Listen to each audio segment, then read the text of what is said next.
buy an extra ticket for our cello so that we can carry our cello on the plane.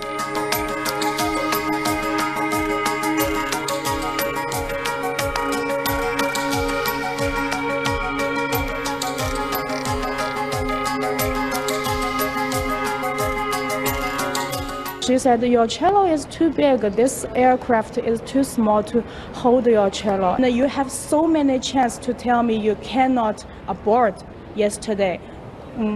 You never told me until I sit down.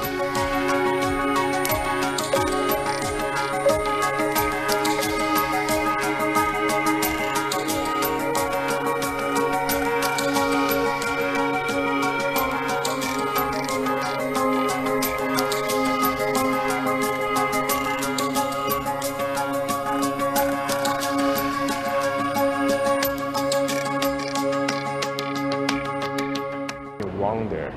And I think that the way they handle it is humiliating.